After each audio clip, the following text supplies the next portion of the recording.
ఇంకా ఇక్కడ నుండి ఎరుక లక్షణం, ఎరుకోత్పత్తి, ఎరుకను విడిపించుట అనేటువంటివి ఇవి బ్రహ్మాండమైనటువంటి విషయాలు. ఈ పరిపూర్ణ బోధ కేవలం 13 కందార్థాలే ఉన్నాయి. ఇంకా దీని యందున మనకు చాలా చక్కనైనటువంటి విచారం వస్తుంది. చాలు. జై సద్గురు ప్రభు మహారాజ్కి జై.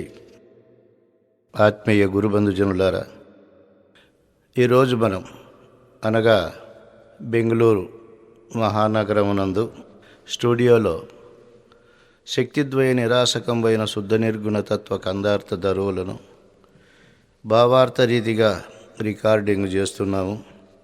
అందులో ఇప్పుడు ఒక పూట ఉదయం సభా విజ్ఞాపన, గురు శిష్య అన్యోన్య దర్శనము, తర్వాత అచల లక్షణం అనేటువంటి 3 అధ్యాయాలను చెప్పుకున్నాము. అందులో ఒక సంక్షిప్తంగా రాబోయే ముందు అధ్యాయాల్లో బోధ విశేషంగా ఉంటుంది కాబట్టి మనము సభా విజ్ఞాపనను, గురు శిష్య అన్యోన్య దర్శనాన్ని ఒక రకంగా చెప్పాము.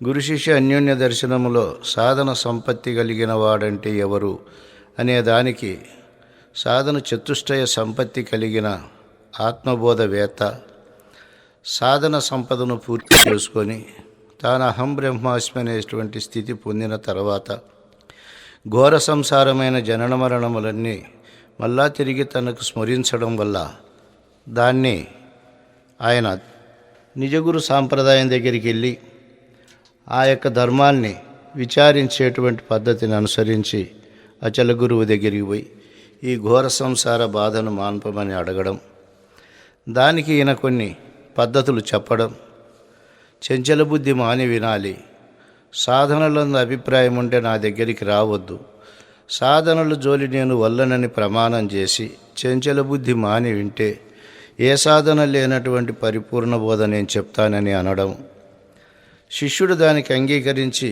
మీరు ఏ రీతి వినమంటే ఆ రీతే వింటాను అనేటువంటి పద్ధతిని శిష్యుడు చెప్పగా ఆయన మొదలు అచలము నెరిగించదా అనే పద్ధతి కింద అచల లక్షణాన్ని 13 కందార్థాలను చక్కగా చెప్పారు.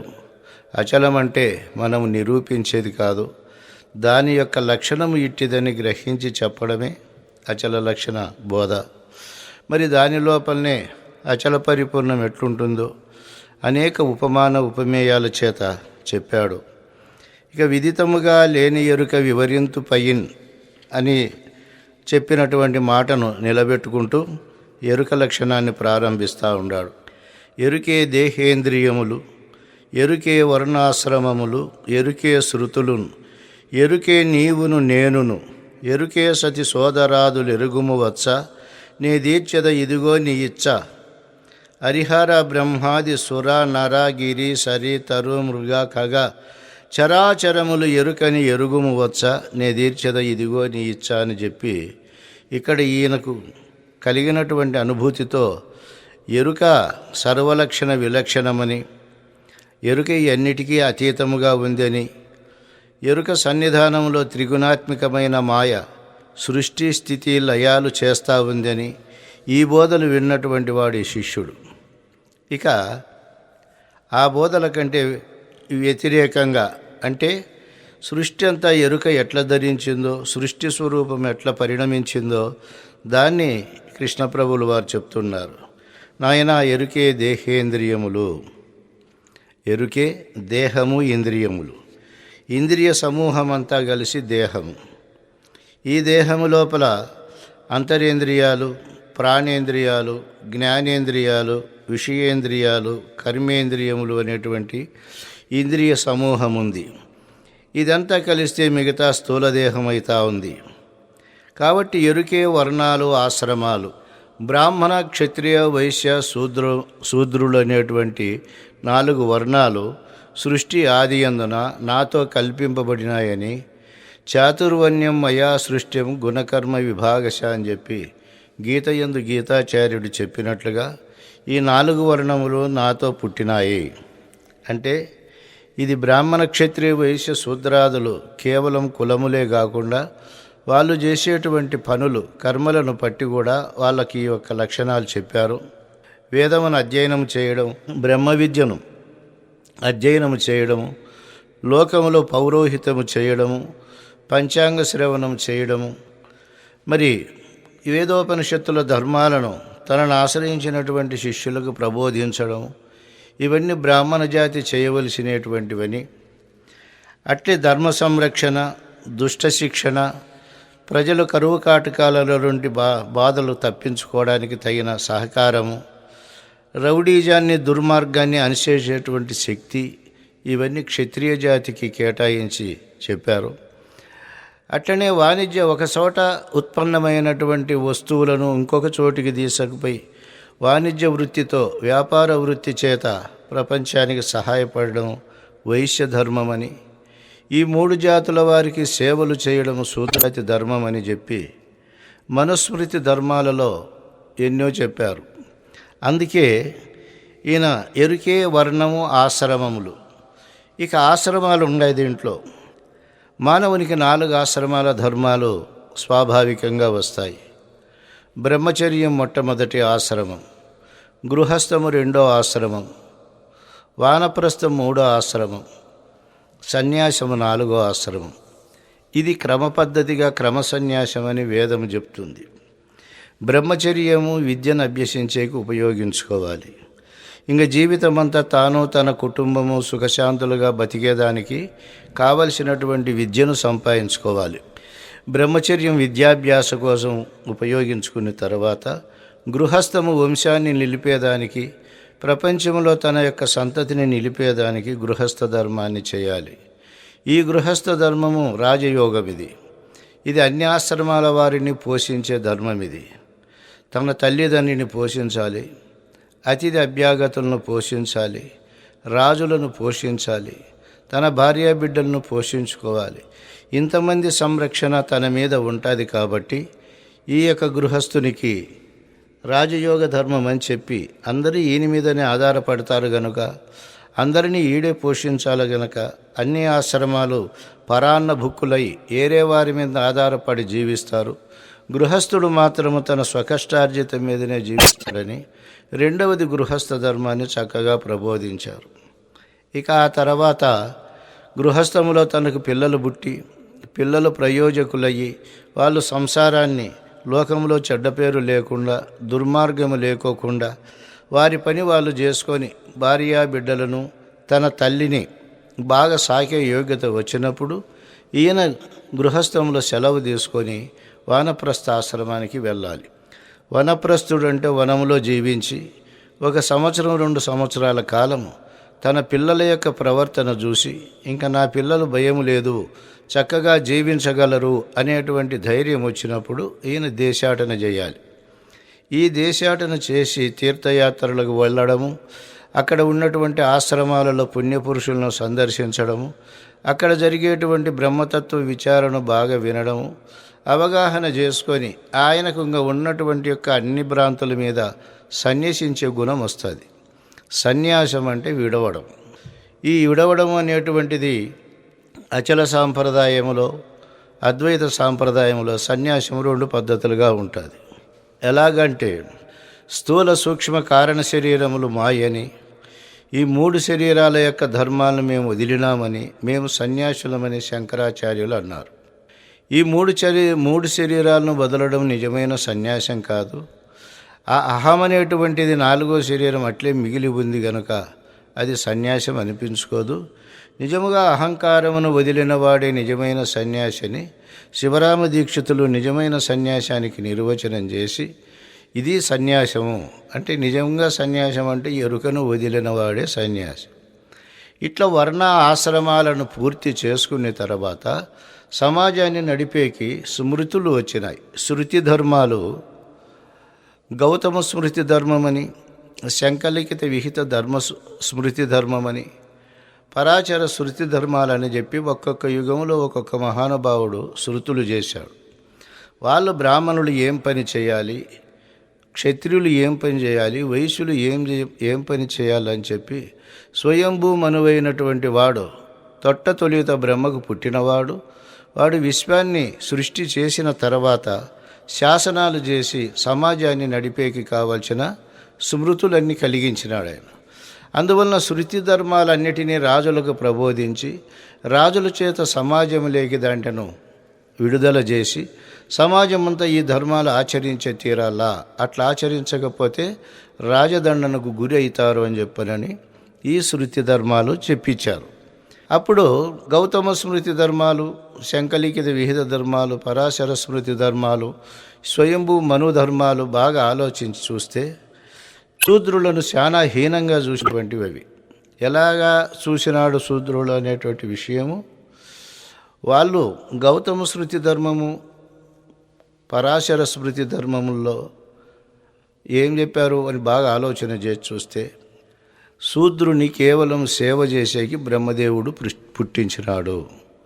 బ్రాహ్మణులు చెప్పినట్లు అందరూ పనులు చేయాలి, బ్రాహ్మణులకు సేవ చేయాలి.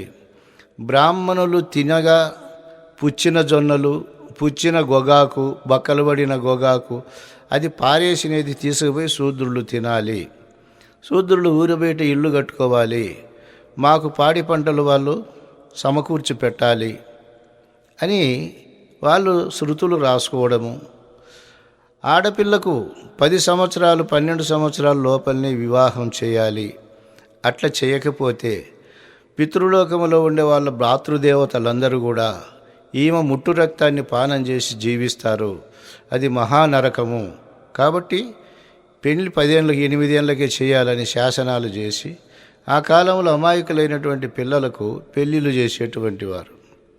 ఇక తర్వాత శూద్రుడు వేదం వినరాదు, ఒకవేళ వాడు విన్నాడంటే చెవులో సీసం కాసిపోయాలి. ఆ తర్వాత ఒకవేళ వాడు ఉచ్చరించినాడా నోటితో అంటే వాని నాలుకను తెగ్గోయాలి. ధిక్కారం చేసి వేదమును పలికితే వాని తల తీసేయాలి అని ఈ రకమైనటువంటి శాసనాలు చేసి రాజుల ద్వారా ఈ శృతి ధర్మాలన్నీ పెట్టారు. కాబట్టి ఎరుకే ఈ యొక్క శృతులన్నీ చేసి పెట్టిందనైనా. ఇది వర్ణాలు చేసింది, ఆశ్రమాలు చేసింది, శృతులు చేసింది. ఎరుకే నీవును నేనును, ఎరుకే సతి సోదరాదులు. ఇక నీవు నేను అనేటువంటిది నువ్వు నన్ను అట్లా గుర్తెరుగుతాడో, నేను నిన్ను అట్లా గుర్తెరుగుతున్నాను. కాబట్టి ఇద్దరము ఎరుక స్వరూపులమే, ఎరుకంటే అన్యమైన వాళ్ళం కాదు. ఎరుగుము వచ్చా నే తీర్చద ఇదిగో నీ ఇచ్చ. ఇది మనకు చుట్టుగా ఉండేటువంటి సమాజం. ఇక మనము దేవతలను నిర్మించుకున్నాము, త్రిమూర్తులు ఉన్నారు. త్రిమూర్తులు అనేటువంటి వారి యొక్క చేత ఇంకా అష్టదిక్పాలకాది దేవతలు, మిగతా దేవతలు అందరూ ఉన్నారు.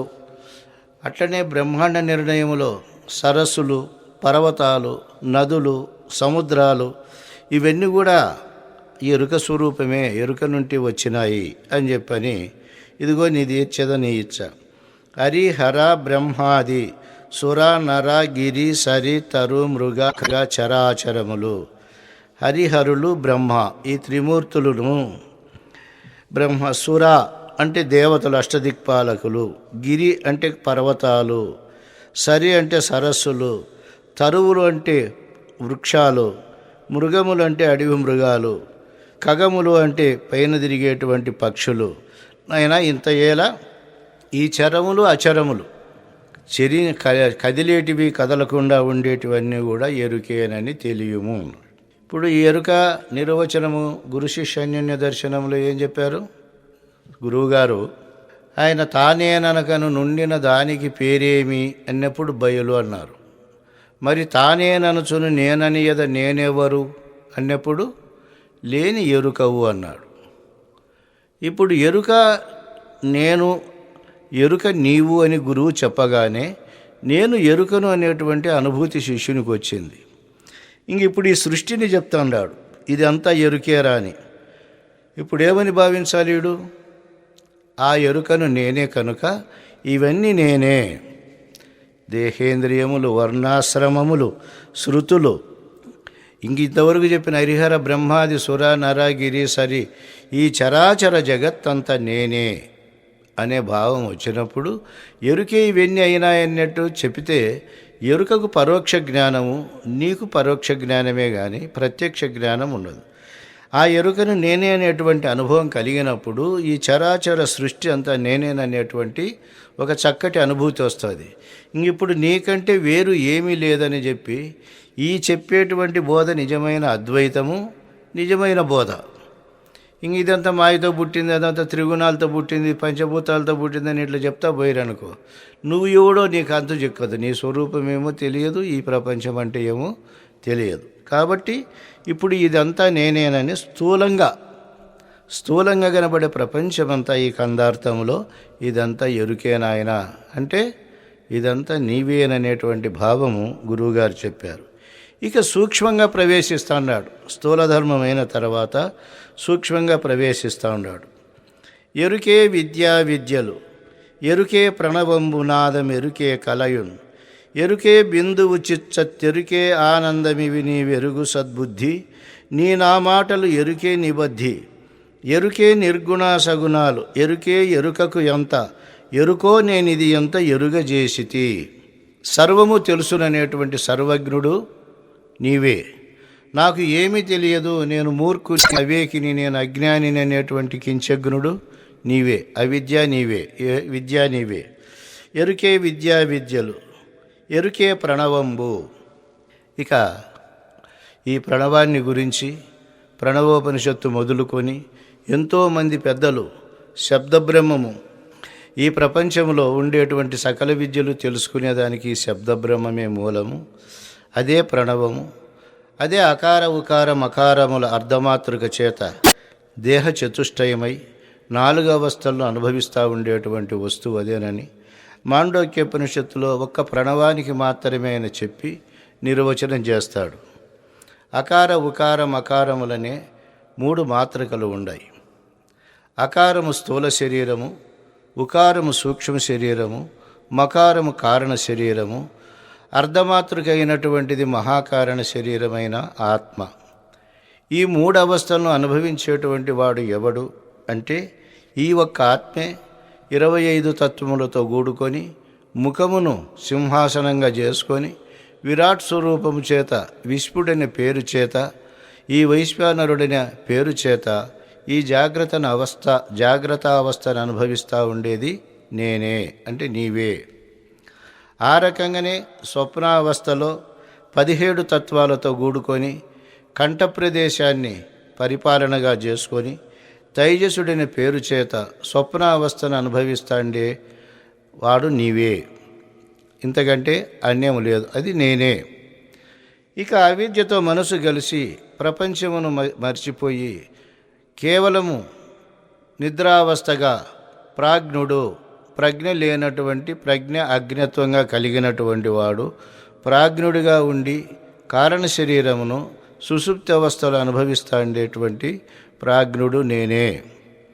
ఈ 3 శరీరాల యొక్క అనుభవాలు చెప్పుతూ 3 శరీరాలకు సాక్షిగా ఉండేటువంటి మహాకారణ స్వరూపమైన తెలివి నేనే.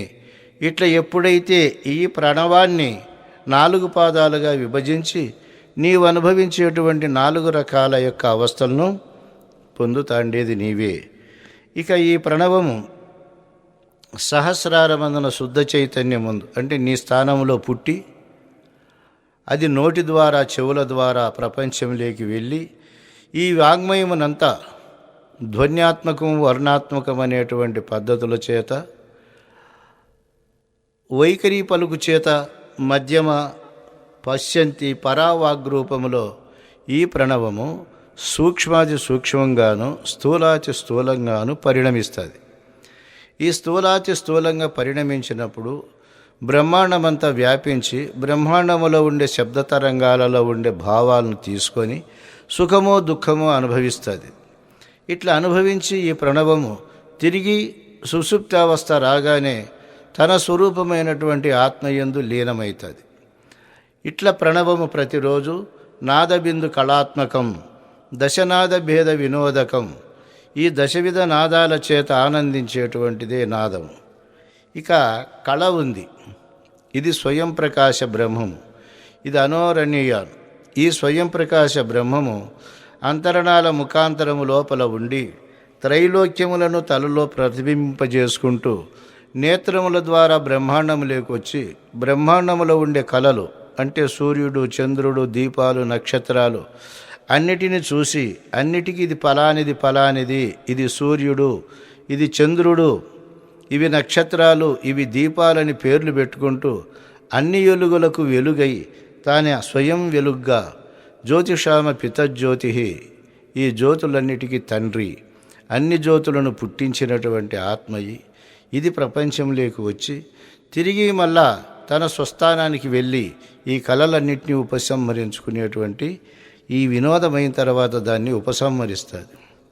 ఇక బిందువు ఉంది, ఇది జడరూపమైన గాలి, ఇది బుద్ధి రూపమైనటువంటి అంతరేంద్రియముతో కలిసి ఈ శరీరములో నఖశిఖ పర్యంతము తిరుగుతూ షట్చక్రాల లోపల ఉండి కర్మయానము, పితృయానము, దేవయానం అనేటువంటి మార్గాల్లో ఈ ప్రాణాన్ని ప్రయాణింపజేసి శరీర పోషణకు, దేవతా పోషణకు, తర్వాత ధర్మ పోషణకు ఇది కారణభూతంగా ఉండాలి అనేటువంటి పద్ధతిలో బిందువును చూస్తున్నాడు. నాయన ఇవన్నీ ఎరుక అంటే ఈ నాదబిందు కళలని కూడా నీవే.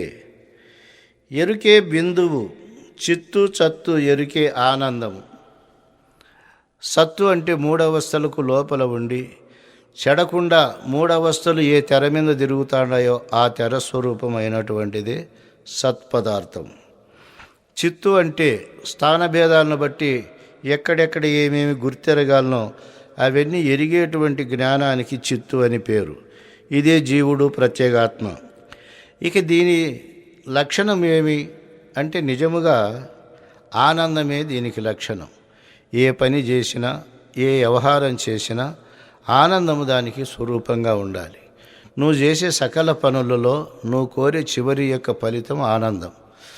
నువ్వు సత్తుగా ఉన్నా, చిత్తుగా ఉన్నా ఆనందమే లక్ష్యము. అండపిండ బ్రహ్మాండాలన్నీ సృజించుకొని దాంట్లో విహరించిన నీకు ఆనందమే లక్ష్యం. కాబట్టి ఆనందం ఇవి నీ వెరుగు సద్బుద్ధి, నీ నా మాటలు ఎరుకే నిబద్ధి. నీ మాటలు నా మాటలు అంతా కూడా ఎరుకే అంటే నీ స్వరూపమే. ఎరుకే నిర్గుణ సగుణాలు. చూడి, సృష్టికి పూర్వం నిర్గుణంగాను, నిద్రావస్థలో నిర్గుణముగాను, జాగ్రత్త అవస్థలో సగుణముగాను, సృష్టికి వచ్చినప్పుడు సగుణముగాను ఒక వస్తువే పరిణామం చెందుతుంది. అంటే నీవు జాగ్రత్త అవస్థలోకి వస్తే విశ్వరూపమవుతావు, నిద్రావస్థ లేకపోతే అవ్యక్త రూపమవుతావు. అంటే నిర్గుణము సగుణములు నీవేనాయన, రెండవది లేదు. ఎరుకే ఎరుకకు అంతా రే ఈ మొత్తం నేను చెప్పినది ఇదంతా ఎరుకకే అంటే నీ స్వరూపానికే. ఇది అంతా ఈ రకంగా ఎరుగు సద్బుద్ధి. నువ్వు ఈ రకంగా ఎప్పుడైతే సమస్తము నేనేననే భావం ఎరుగుతావో అప్పుడు నీకు ఈ భేదబుద్ధులు మొత్తం నశించిపోతాయి. అన్యమైన పదార్థం ఉందనడం కానీ, అన్యమైన పదార్థమును పొందాలనే భ్రాంతి కానీ ఏమీ లేకుండా స్థితి కలుగుతుంది. ఇక కారణం లేకపోతున్నాడు, అది స్థూలమైంది, మధ్యం సూక్ష్మమైంది. ఇప్పుడు కారణ స్వరూపానికి ప్రయాణం చేస్తాడు ఈ బోధలో. ఎరుకే ఇహపర సౌఖ్యములు, ఎరుకే జ్ఞానంబు జ్ఞేయం, ఎరుకే మోక్షం, మెరుకే భక్తి విరక్తులు, ఎరుకే సంకల్పమని నీ వెరుగు సత్కీర్తి, ఎక్కడి కౌర ఎరుక సంపూర్తి, ఎరుకే జీవుండీషుడు, ఎరుకే తదేకత, ఎరుకే సర్వము నే గుర్తెరిగి చెప్పితి, ఈ కీలెరుగు సత్కీర్తి. అయినా ఎరుకే ఇహపర సౌఖ్యములు. ఇహములో ఉన్నప్పుడు సుఖము కొరకు స్రక్చందన వనితాది భోగములను, ధనధాన్య సంపదలను, మరి భార్య బిడ్డల్లాంటి యొక్క ఆనందాన్ని ఇహములో ఉన్నన్నాళ్ళు కావాలంటుంది. మరి ఇహమును వదిలిపెట్టి పోతావు కదరా అంటే నేను స్వర్గంలో కూడా స్థానం సంపాదించుకుంటాను. ఎట్లా సంపాదించుకుంటావు? దాన ధర్మాలు చేస్తా, యజ్ఞయాగాదులు చేస్తా, అన్నసత్రాలు కట్టిస్తా, 4 రోడ్ల దగ్గర బావులు దోగిస్తా, బాటసార్లు నివసించేకి వనాంతరాలు ఏపిస్తా, గోదాన భూదాన హిరణ్యదాన దానాలు చేస్తా. ఇవన్నీతో వచ్చినటువంటి పుణ్యం పరలోకంలో సుఖం అనుభవించేకి ఉపయోగించుకుంటా. అంటే ఇది ఎవరు కోరుతాండారు? ఇహంలో సుఖం అనుభవించిన నువ్వే కదా పరలోకంలో నాకు ఈ సుఖం కావాలని కోరుతా ఉండేది. అంటే ఎరుకే ఇహపర సౌఖ్యములు. ఇహ సుఖము కానీ పరసుఖము కానీ ఎరుకే. ఆ తర్వాత నీకు ఎరుకే జ్ఞానంబు జ్ఞేయము. జ్ఞానం అంటే తెలుసుకునేది, జ్ఞాయం అంటే తెలియబడేది. నువ్వు ఏ పరమాత్మను తెలుసుకోవాలన్నా ఆ పరమాత్మ జ్ఞేయస్థానంలో ఉంటుంది. ఏదైతే తెలుసుకోవాలని తపన చెందుతుందో ఆ జ్ఞానము జ్ఞానస్థానంలో ఉంటుంది. అంటే నాయన నువ్వు ఆ లోకాన్ని నువ్వే నిర్మించుకున్నావు కానీ ఆ లోకం ఇంకొకటి కాదు. ఫలాని చోట స్వర్గం ఉందంటే దానికి పోయే మార్గం ఏదని నువ్వు అన్వేషణ చేయాల్సిందే, అది ఇంకొకరు చేసి పెట్టినది కాదు. కాబట్టి జ్ఞానము నీవే, జ్ఞేయము నీవే, అంటే తెలుసుకునేవాడు నీవే, పొందబడేది నీవే. మోక్షం, ఇక బంధమును గుర్తిరిగినాక మోక్షము కావాలని కోరతాది. బంధం ఎక్కువైనప్పుడు నేను ఈ బంధమును భరించలేను స్వామి, నాకు మోక్షం కావాలా అనే కోరిక ఎవరికి పుడుతుంది? నీకే పుడుతుంది. ఎరుకే భక్తి చేస్తుంది, విరక్తి పొందుతుంది. భక్తి ఏమి? దేవునితో ఏదో ఒక అనిర్వచనీయమైన అవాంగ్మాన సగోచరమైన ఈ మానవ లోకంలో పొందేకు వీలు లేనటువంటి సుఖం దేవుని దగ్గర ఉందని వీడు దేవుని మీద భక్తి చేస్తాడు.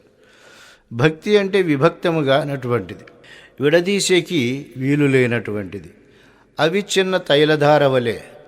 మనం నీళ్లు పోస్తే చుక్కలు చుక్కలు సొట్టలు సొట్టలు వస్తాయని తైలాన్ని నూనెనగిన దారగా పోస్తే ఎట్లా చక్కగా విచ్ఛిన్నము కాకోకుండా ఉంటుందో ఆ రకంగా భావమును దైవంతో జతగలిపి అవిచ్ఛిన్న తైలధారవత్, అది భక్తి.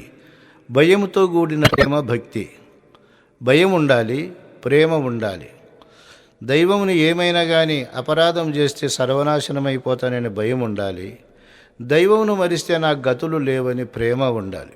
ఇట్లా ప్రేమతో కూడినటువంటి యొక్క భయంతో కూడిన ప్రేమే నిజమైన భక్తి. ఇట్లా భక్తి వచ్చిన తర్వాత వానికి సుఖానికి నోచుకోనటివి సుఖము కాదని తెలిసినట్టు దాంట్లో మీద విరక్తి వస్తుంది. దైవము నిజమని తెలిసిన కీడు సంసారం మీద వైరాగ్యం వస్తుంది కదా.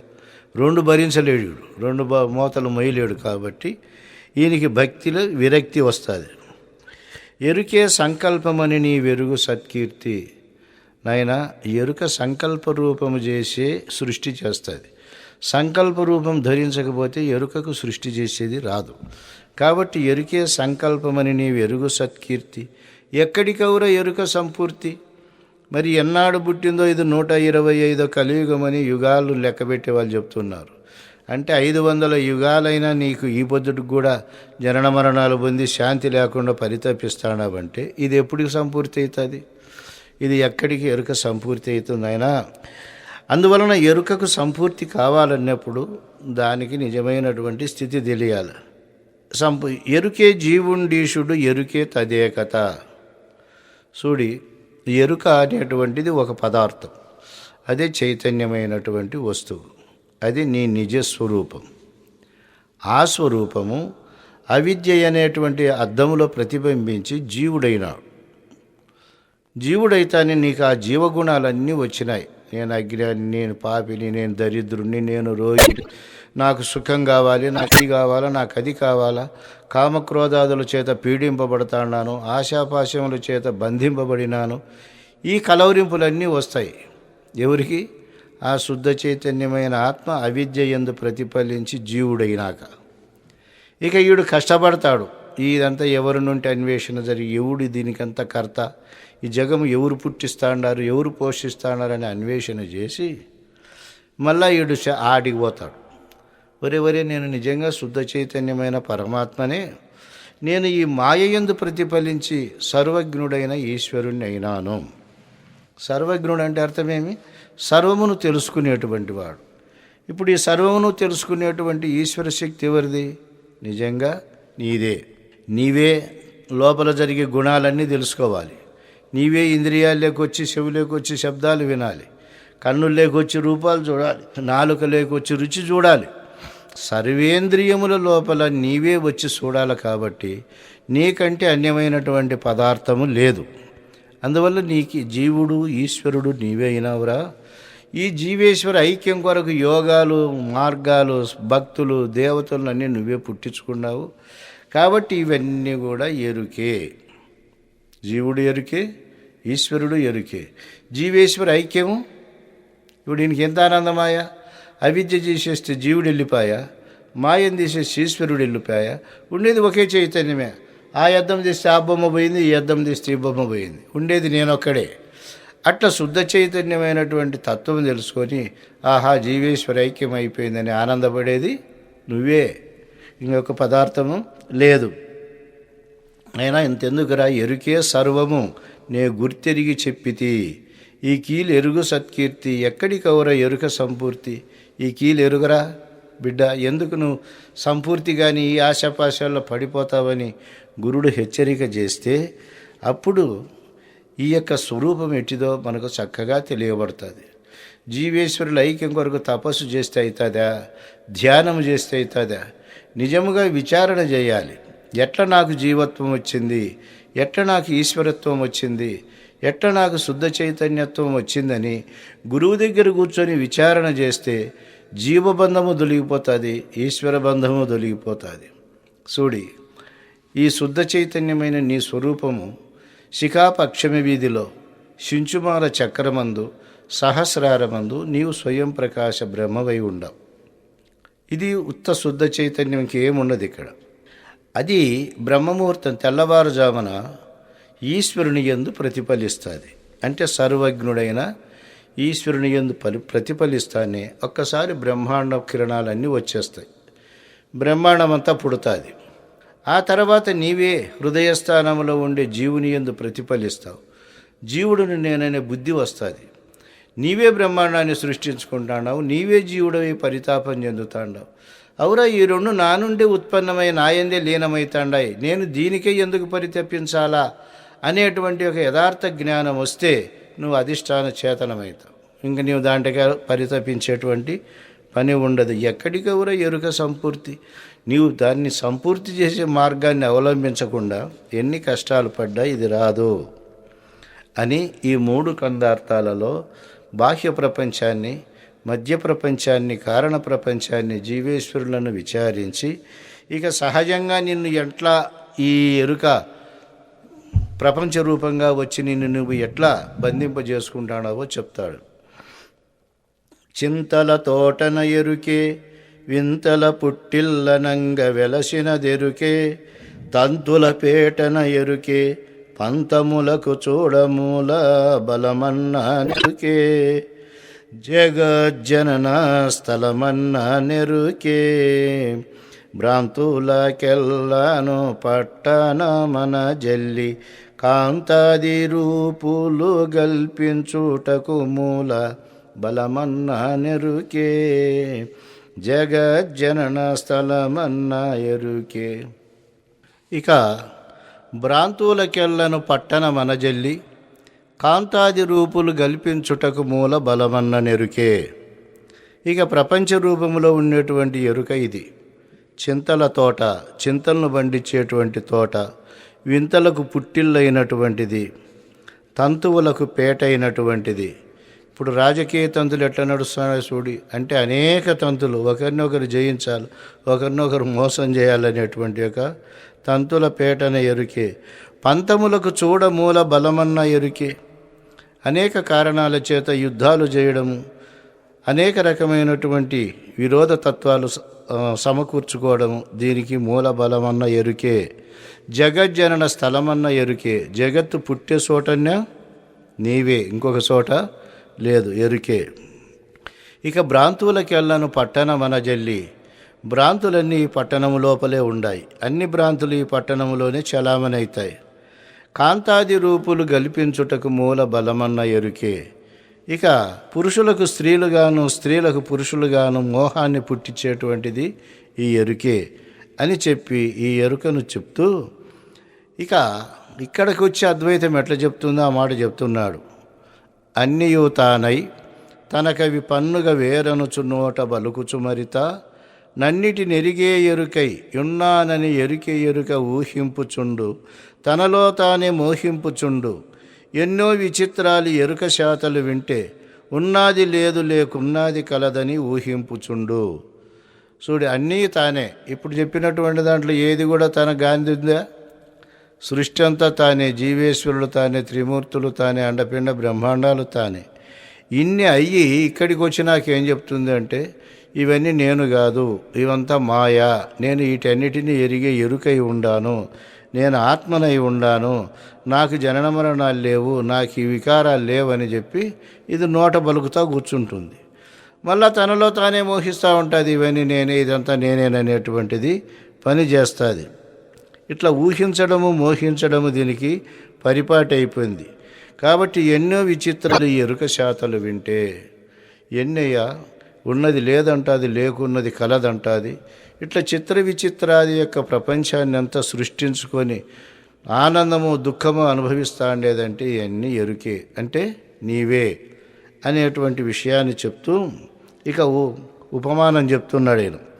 విను ఊర్ణనాభిత బుట్టిన మీదట సృజన చేయు దినము హరించు ఘనమగు పటశత కోట్లను తన లోపలి దారమునను తానట్టే చెనును అట్లనే ఎరుక తాబుట్టి కనును పనిభూని బ్రహ్మాండ భాండానంతములను క్షణము లోపల దృంచి కనరాక వేవేగ తానట్టే చెనును అట్లనే ఎరుక తాబుట్టి కనును. ఊర్ణనాభి అంటే సాలెపురుగు. ఈ సాలెగ పురుగు పటాలు అల్లుతుంది, అంటే మంచి బట్టను అల్లుతుంది ఆడ ఎడబెట్టి. ఆ బట్ట మీద వచ్చి పడినటువంటి క్రిములను పురుగులను తింటా కూర్చుంటుంది. మళ్ళా దాన్ని ఎత్తేసి ఇంకో చోట పోయి పెట్టుకుంటుంది. నాయన, ఈ సాలెపురుగు దృష్టాంతాన్ని నువ్వు ఎంత ప్రత్యక్షంగా చూస్తున్నావో అట్టే ఈ ఎరుక అంటే నేననేటువంటి సాలెపురుగు పనిభూని బ్రహ్మాండ భాండములన్నీ అల్లుతుంది. మొత్తం అండపిండ బ్రహ్మాండములన్నీ ఎక్కడ ఉంటే అక్కడ అల్లుతుంది. ఇప్పుడు కన్ను తెరిచి చూస్తే ఇదంతా బ్రహ్మాండం ఎవడో చేసినట్లు అనుకుంటాంది. మరి రాత్రిపూట కన్ను మూసుకుని కళ రూపంలో వచ్చే బ్రహ్మాండాన్ని ఎవడు అల్లుతాడు అంటే నీవే అల్లుకోవాలి. కాబట్టి ఇట్లా పనిభూని బ్రహ్మాండ భాండం అనంతములను, ఒకటి కాదు అనంతమైనటువంటి బ్రహ్మాండ భాండములన్నీ అల్లి క్షణము లోపలనే కనరాక. ఇప్పుడు పోయే వాళ్ళకు టైం పడుతుందా? రెప్పపాటులోనే లేకుండా పోతుందిరా. దీని యొక్క లక్షణం ఇంతే, ఇంతకంటే అధికము లేదు అని చెప్పి చక్కని ఉపమానాన్ని దీక్షితుల వారు కూడా ఊర్ణనాభి ఉపమానం సరిగా ఉన్నది అన్నాడు. ఇది సరైనటువంటి ఉపమానము. నీవు ఎట్లా సాలెపురుగో, ఎట్లా ఈ బ్రహ్మాండ భాండములన్నింటినీ అల్లుకుంటాడావో అవన్నీ ప్రత్యక్ష ప్రమాణంగా చూడవచ్చును అంటాడు. ఇక ఏక వస్తువు ఎట్లయితుందంటే ఏకము ద్వంద్వమయ్యే గుణము దేనికుంది. ఒక పురుషునికే వాని బీజములో స్త్రీ పురుషులు ఎట్లా పుడతాండారో, ఒక్క స్త్రీకే ఆ స్త్రీ పురుషులు ఆ స్థానంలో నుండి ఎట్లా తయారై వస్తా ఉండారో, ఏకములో ద్వంద్వము, ద్వంద్వములో ఏకము, ఏకము అనేకము, అనేకము ఏకము అయ్యేటువంటి యొక్క లక్షణము దీనికి ఉందని చెప్పి ఆయన ఎరుక ద్వంద్వ రూపంగా ఎట్లా కనపడుతుంది అనే దానికి అనేక ఉపమానాలతో చెప్తున్నాడు. తల్లిదండ్రులు, జీవేశులు, ఇలయోమము, ఏనుమేను, ఎరుక మరుపులు, కలమేల్కలు, శుక్ల ఆశ్రంబులు, నీరు అన్నములు, ప్రకృతి పురుషుడు, ఆలు మగుడుగానై ఎరుకకెరుక గానబడు. ఈ ద్వంద్వాలన్నీ కూడా తానే అదే కనపడుతుంది. ఇటువంటి దానితో తెలిసి బయలు ఉన్నది, తెలిసి ఈ తెలివి చేతను పెట్టి తీసివేయుము. ప్రకృతి పురుషుడు ఆల్మగుడుగా కనబడుతుంది. నాయనా చూడరా, ద్వంద్వాన్ని చెప్తానని తల్లిదండ్రులుగా అవుతుంది, జీవుడు ఈశ్వరుడుగా అవుతుంది, భూమి ఆకాశముగా అవుతుంది, నేను మేనుగా అవుతుంది, ఎరుక మరుపులుగా అవుతుంది, కళ మేల్కలు అవుతుంది, శుక్లము శోణితము అవుతుంది, నీరు అన్నమవుతుంది, ప్రకృతి పురుషుడవుతుంది, ఆలు మగుడుగానవుతుంది. ఇట్లా ద్వంద్వ రూపం ధరిస్తుంది. కాబట్టి ఈ ఎరుక ఈ రకంగా అవుతుంది. నాయన, ఇన్ని రూపాలుగా ధరించే ఈ తెలివి చేత పరిపూర్ణ పరబయలును ఉండజూచి దీన్ని వదిలిపెట్టు. అట్లయితే నీకు ఈ తిప్పలన్నీ తప్పిపోతాయి అని చెప్పని ఎరుక లక్షణములు ఇవన్నీ కూడా చక్కగా ప్రబోధిస్తూ ఉన్నాడు. ఇక దీన్ని ఏకము చేసేదానికి శిష్యుల్లో ఇన్నాళ్ళు పేరకపోయినటువంటి నేను వేరు, దేహం వేరు, ఇంద్రియాలు వేరు అనేటువంటి భావాన్ని ఏకము చేసేదానికి ఇన్ని ఉపమానాలతో చెప్పుకుంటూ వస్తూ ఉన్నాడు. అట్లనే ఇంకొకటి చెప్తున్నాడు. ఒక దేహదారి తనువున సకలావస్థలు జనించి చెనిన విధమునన్ అకలంకమైన బయలులో ప్రకటంబై లేని ఎరుక బయలుండ జూచి తన ముచ్చట పరికించి లేచి ఒక కొంతసేపైన ఉండేటందుకు లేక సకలము తన వెంట జనుదేర జను బట్ట బయలుండ జూచి. ఇక ఒక దేహదారి తనువున సకలావస్థలు జనించి చెనిన విధముగా. ఇప్పుడు మనం ఒకసారి దేహం ధరించినాం, దీనికి బాల్యం వచ్చింది, కౌమారం వచ్చింది, యవ్వనం వచ్చింది, వార్ధక్యం వచ్చింది, బ్రహ్మచర్యం వచ్చింది, గృహస్థం వచ్చింది, సన్యాసం వచ్చింది, వానప్రస్థం వచ్చింది, అవధూత అయింది, ఒక దేహదారి తనువున్నే బ్రాహ్మణ క్షత్రియ వైశ్య శూద్రాదులందరూ కూడా ఈ దేహం మీదనే పెట్టుకున్నటువంటి పేర్లు. నాయన ఒక్క దేహం మీదనే ఇన్ని అవస్థలు ఎట్లా జనించిపోతాన్నాయో, జనించిపోయిన విధమున అకలంకమైన బయలులో కలంకము లేనటువంటిది, కుంఠితము కానటువంటిది, సర్వకాల సర్వావస్థలో ఉన్నటువంటి ఆ బయలందున ప్రకటంబై లేని ఎరుక, ఇది ప్రకటమైంది.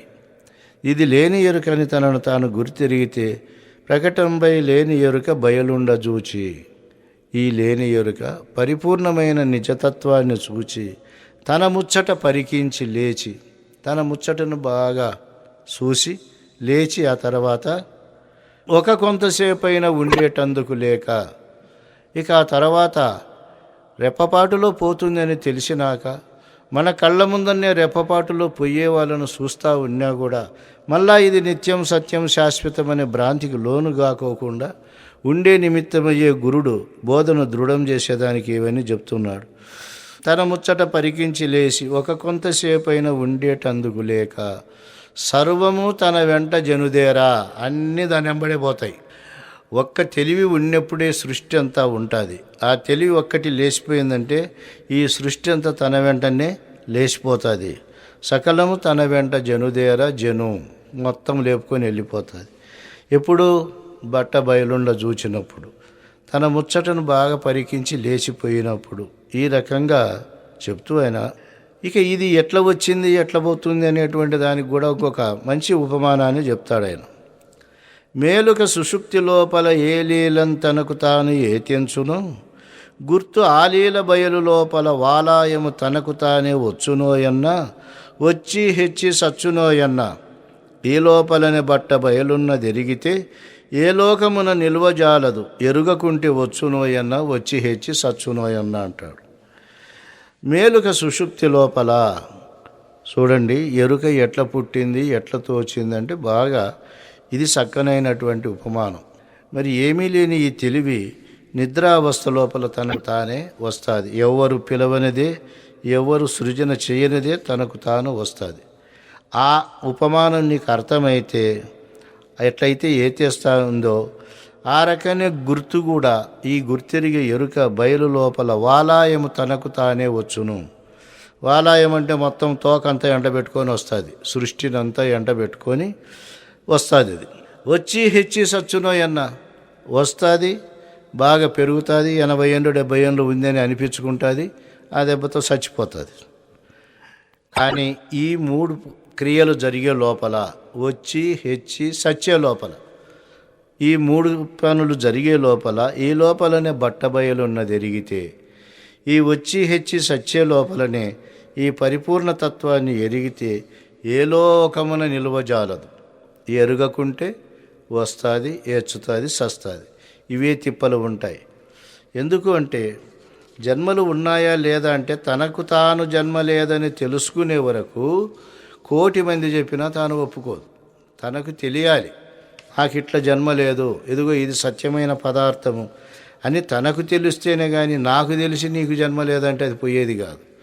ఆ గురువు నన్ను ఇడిచిపెడతారు కానీ వాడు వాని పద్ధతిని వదిలిపెట్టాడు. కాబట్టి ఈ రకంగా వచ్చి హెచ్చి సస్తా తప్ప ఈ వచ్చి హెచ్చి సత్య లోపలనే ఈ నిజధర్మాన్ని తెలుసుకొని పోతే ఏ లోకంలో పుట్టదు. అట్లా తెలియకుండా పోతే తిరిగి వచ్చే గుణము దీనికి ఉండాది అని చెప్తాడు. అట్లనే దేహమును చూచు కన్నులు దేహమునకు వేరు లేని తీరున ఎరుకే కోహం కస్త్వం తవ దాసోహం సోహం బటంచు చూచుచుండు సుమి తనకు తానే తోచుచుండు సుమి దేహీ దేహములానే తెరగున ప్రసరించి దేహము గాని విదేహిగా తనను తా చూచుచుండు సుమి అని చెప్పి అంటాడు. దేహమును చూస్తాండే మన కన్నులు మన దేహాన్ని చూస్తాండాయి, కానీ దేహానికి వేరుగా ఉండాయా అంటే దేహమును చూసే కన్నులు దేహానికి ఎట్లా లేవో ఆ రకంగానే ఈ దేహమును చూసి ఈ దేహి కూడా వేరు లేదు, అయినా ఇది వేరుగా ఉన్నట్లుగా మాట్లాడుతుంది. ఈ ఎరికే కోహం నేనెవ్వడను, కస్త్వం నీవు ఎవడు, తవ దాసోహం నేను నీ దాసుడను, సోహం నేనే దేవుడను అని కూస్తుంది. ఇది ఎన్ని రకాలుగా కూస్తుంది? నేనెవడనో తెలియదంటుంది, నేనెవడనంటుంది, నీవు ఎవరంటుంది, నేను నీ దాసుడను నీ సేవకుడను అంటుంది, నేను దేవుడని అంటుంది. ఒక్కొక్క ఉపాధిలో ఒకటి చేసి కదా ఇప్పుడు ఈ దేవతలంతా ఎక్కడుంటూ వచ్చినారు. ఈ ఉపాధి గుణాలతోనే ఈ దేవతలందరూ పుట్టినారు. ఈ ఉపాధుల్లోనే భక్తులంతా తయారైనారు. వాడిని దేవుని చేసుకుంటే ఇది ఇదడు. మళ్ళీ నీకేం తెలియని అజ్ఞాన స్వామి నీ అనుగ్రహం ఉండాలంట. అంటే ఈ ఇన్ని పనులు చేస్తా ఉండేది ఒకటే, రెండో పదార్థము లేదు. బాగా చూడండి, 4 తరగతులే ఉంటారు. ఒకడు నేనెవడనేవాడు, ఒకడు నువ్వెవరనేవాడు, ఒకడు నేను నీ దాసుడననేవాడు, ఒకడు నేను దేవుడు అనేవాడు. ఈ నాటకాలంతా ఈ సృష్టిలో ఉండే దేవతా భక్తులందరూ కూడా నేను దేవుడనని ఎవడు అంటాడు. ఎవడు అనిలే పాపము, నువ్వు దేవుడని వీళ్ళు ఎంటబడినారు. ఏం చేస్తారు? నేను దేవుడినని ఒకరన్నా అన్నారా? ఎవరు అనిలే. అందరూ బాధపడ్డారు, అందరూ ఏడ్చినారు. కృష్ణుడు ఏడ్చినారు, రాముడు ఏడ్చినాడు, బాబా ఏడ్చినాడు, అందరూ ఏడ్చినారు. కానీ నువ్వు ఏడ్చిన మేము ఇడసామని చెప్పి వీళ్ళు ఎంటబడినారు. ఎంటబడి వారి మీద పడి బాధలు పెట్టుకుంటున్నారు. కాబట్టి ఇదిగోనైనా ఈ రకంగా ఉంటుంది. తవ దాసోహం సోహము, నేను తవ దాసుడను అంటుంది. సోహము, నేనే దేవుడని అంటుంది. ఇట్లా దేహీ దేహములని తెరగున ప్రసరించి, దేహీ దేహములని దానితో పుట్టి, దేహము కాని విదేహిగా, నేను దేహము కాదు, నేను దేహము లేనివాడిని, నేను ఆత్మను, నేను చైతన్యాన్ని అంటుంది నాయన. ఈ రకంగా వినవద్దు. చూచుచుండు సుమి తనకు తానే తోచుచుండు సుమి అంట. ఇట్లా చెప్పిన తర్వాత ఇక మేలుక సుషుప్తుల విషయం చెప్పాం కాబట్టి ఇప్పుడు ఆటాడి ఆడకుండును, ఆటాడిన మేని బొమ్మ ఆటాడకనే, ఆటాడు ఎరుక ఎనియడి, ఆటాడించేటివాడు అతడేరా కర్త, అంతటికీ అచలం అకర్త. చేటుపాటుల రెంటి చేయవచ్చు ఫలము, ముమ్మాటికి అనుభవించి మరణ జననములొంద అతడేరా కర్త, అంతటికీ అచలమకర్త. ఆటాడి ఆడకుండును, ఆటాడిన మేనిబొమ్మ. ఇప్పుడు జాగ్రత్త అవస్థలో ఈ మేనిబొమ్మ అన్ని ఆటలు ఆడుతుంది. రాజు అయింది, మంత్రి అయింది, సేవకుడు అయింది, రకరకాల బిచ్చగాడు అయింది, లక్షాధికారి అయింది.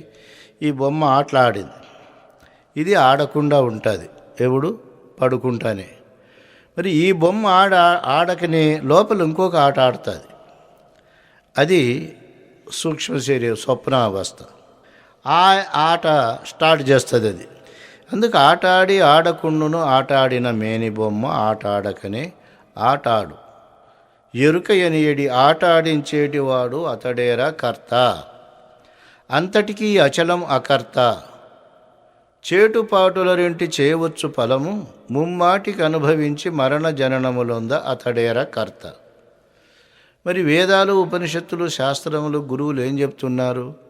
ఆ ఎరుక అకర్త, దేహేంద్రియాలకి బంధాలన్నీ ఉన్నాయి. ఈ యొక్క సుఖదుఖాలన్నీ దేహేంద్రియాలకే కానీ ఆత్మనైనా నాకు కాదు అన్నాడు. అనుభవంలో చూస్తే అన్నీ నేను చేసినా, నేను చూసినానని అనుభవం చెప్తా అనుకొని నేర్చిన మాటల చేత అవన్నీ దానివి, నేను ఇట్లా పక్కన ఉన్నాను అంటాడు. అట్లా అనకూడదు అని చెప్పని అంటాడు. ఆట ఆడించేటివాడు అతడేరా కర్త. అకర్త అంటే అచలమే, నీవు అకర్తవు కాదు, నీవు కర్తవు. అందువల్ల అంతటికీ అచలం అకర్త. చేటుపాటుల రెంటి చేయవచ్చు ఫలము. ఇప్పుడు మంచి పనులు చేస్తారు, చెడ్డ పనులు చేస్తుంది. ఈ వచ్చినటువంటి ఫలితాన్ని అనుభవించేది తానే. మరి తాను ఫలితాన్ని అనుభవించే కోరిక లేకపోతే పనులేంటికి చేస్తుంది, కర్మలు ఎందుకు చేస్తుంది? ఫలితాన్ని అనుభవించే ఇచ్చ ఉంది కాబట్టి ఇదే కర్త. అచలము ఎప్పుడు కూడా కర్త కాదు, అది అకర్త అని చెప్పి కర్తృత్వాన్ని దేహేంద్రియాలకు అంటగట్టి నేను అకర్తనని తప్పించుకున్నటువంటి ఆత్మబోధను పరిపూర్ణ బోధలేకొచ్చి, అరే కర్తవు నీవై ఉండగా దాంట్లో జడ పదార్థాలైన దేహేంద్రియాల మీద ఎందుకేస్తావు? నీవే కర్తృత్వం వహిస్తున్నావు కాబట్టి చేటుపాటుల ఫలం అనుభవించేది నువ్వే అని నిష్కర్షగా. ఎందుకంటే ఈడు అద్వైతాన్ని అంతా నేర్చుకొని వచ్చిన శిష్యునికి ఆ బంక వదిలియాలంటే ఈయన ఈ రకమైనటువంటి యొక్క బోధ అంతా చెప్పాల్సి వచ్చింది. ఇక సృష్టి మనకు 4 ఖండాలుగా కనబడుతుంది. పిండాండము, బ్రహ్మాండము. బ్రహ్మాండాన్ని శాసించే కర్త, పిండాండాన్ని శాసించే కర్త, అనుభవించే కర్త. ఈ 4 కూడినా కూడా అఖండమైన ఎరుక ఒక్కటేనని చెప్పడం వల్ల అద్వైతం పరిపూర్తి అవుతుంది. ఇక్కడ ఎప్పుడు కూడా ఇంకా ద్వైతాన్ని ప్రతిపాదించేకి వీలు లేదు. సరే, పిండ బ్రహ్మాండములు. బ్రహ్మాండం ఎలా ఏర్పడిందో మనకు వసుధా జలం అగ్ని వాయువాకాశంబులు ఇవి పంచభూతములు వీటి యందు రక్త శుభ్ర అశిత యుక్త ధూమ్ర సునీలములును గంధరస రూప స్పర్శ శబ్దంబులును క్రియాశక్తి జ్ఞాన ఇత్యాది శక్తులు వర పరాశక్తి లా వా రాయ ఆ అజ విష్ణు త్రియంబక ఈశ్వర సదాశివులు నుండొంటికి వర్ణ గుణ బీజ శక్తి దేవతలు నుండు నీకు ఏ గుణములు లేవు నిర్మలుడవు అని బ్రహ్మాండ సృష్టి ఎట్లయిందో ఆ బ్రహ్మాండమును ప్రతిపాదిస్తూ